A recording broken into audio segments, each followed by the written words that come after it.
কবুতর চুরির অভিযোগে এক মাদ্রাসা শিক্ষার্থীকে পিটিয়ে গুরুতর আহত করেছে মাদ্রাসা শিক্ষক। ঘটনার পর থেকে অভিযুক্ত শিক্ষক জুবায়ের পলাতক রয়েছে। ঘটনাটি ঘটেছে মেহেরপুরের গাংনী উপজেলার ফজলুল উলুম কওমি মাদ্রাসায়।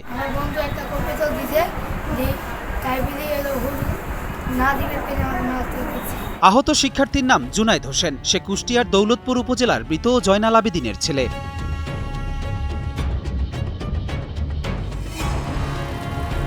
প্রায় 2 মাস আগে জুনায়েদ তার বন্ধুসহ দুটি কবুতর বাড়িতে নিয়ে আসে। কবুতর দুটি জবাই করে রান্না করে খাওয়ান জুনায়েদের মা রিমা খাতুন। পরে তিনি জানতে পারেন মাদ্রাসার পাশে এক শিক্ষকের কবুতর হারিয়েছে। রিমা খাতুন কবুতর মালিকের সাথে দেখা করে কবুতরের দাম দিতে চাইলে তারা কোনো অভিযোগ নেই জানিয়ে দাম নেননি।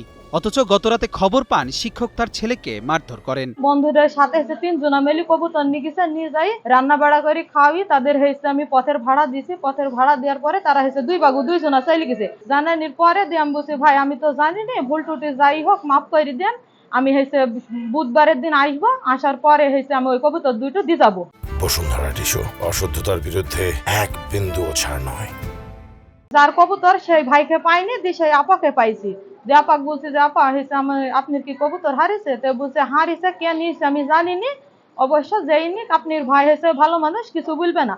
তা বলছি কিছু বলুক নাই না বলুক, কবুতর যখন আমার ছেলে নিয়ে গেছে আমি আপনার সাথে হাত ধরে মাপ চাইছি। তো বলছে বললে তো আমি 2 মাস আগেই বলতাম, কিছুই আমি বলবো না, আপনার ভাই খুব ভালো মানুষ, শখের কবুতর ওইটা। শিশুর ওপর এমন নির্যাতনে ক্ষুব্ধ এলাকাবাসী অভিযুক্ত শিক্ষকের শাস্তি দাবি করেন তারা। মায়ের দাগ, মারছে মোটা লাঠি দিয়া, কেটেও গেছে, অনেক জায়গাতে ক্ষত হয়েছে, রক্ত বাহির হয়েছে দেখলাম। তো যেভাবে নির্যাতন করছে, অমানবিক নির্যাতন, এটা ভাষায় প্রকাশ করা যায় না।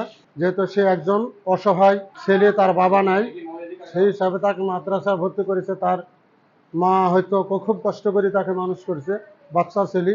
ঘটনার পরপরই শিক্ষক জুবায়ের হোসেনকে মাদ্রাসা থেকে বহিষ্কার করা হয়েছে বলে জানান মাদ্রাসা সুপার। কমিটি সভাপতি, সেক্রেটারি সবার থেকে নিষেধ আছে, মায়ের নিষেধ, বেদ ব্যবহার করতে পারবে না। আমাদের মাদ্রাসায় কোনো বেদ নেই, বেদ ব্যবহার করতে পারবে না। কিন্তু উনি ওই ছেলেটাকে আর কি মারধর করছে রাগের বশীভূত করে অনাকাঙ্ক্ষিত ভাবে। আমি ছিলাম বাইরে, হুজুর মারছে।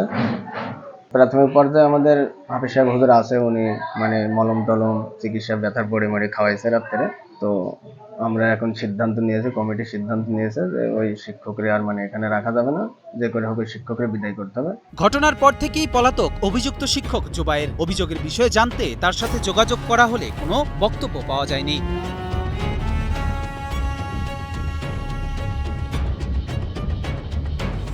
খবর পেয়ে হাসপাতালে গিয়ে ঘটনাটির সত্যতা পেয়েছেন বলে জানান উপজেলা শিশু সুরক্ষা কর্মকর্তা। এসে ঘটনা যা জানতে পারে, আসলে তাকে চুরির অপবাদ দিয়ে এভাবে বেধড়ক নির্যাতন করা হয়েছে এবং ঘটনাটি আসলে সত্যি। শিশু জুনায়েদের শরীরের বিভিন্ন স্থানে আঘাতের চিহ্ন পাওয়া গেছে নিশ্চিত করেন চিকিৎসক। বর্তমানে সে হাসপাতালে চিকিৎসাধীন রয়েছে। কবুতর চুরির অপবাদে ব্যাট দিয়ে মাইট দিয়েছেন। মাইট দেওয়ার কারণে তার পিঠে, হাতে এবং উরুতে বিভিন্ন জায়গায় অনেকগুলি ক্ষত বা দাগের চিহ্ন আছে এবং হাতের আঙ্গুলেও ব্যথা পেয়েছে। তা আমরা তাকে প্রাথমিক ট্রিটমেন্ট দিয়েছি এবং ভর্তি আছে। এ বিষয়ে ভুক্তভোগীর স্বজনরা এখনো থানায় কোনো সাধারণ ডায়েরি কিংবা অভিযোগ দেননি বলে জানান পরিবারটি।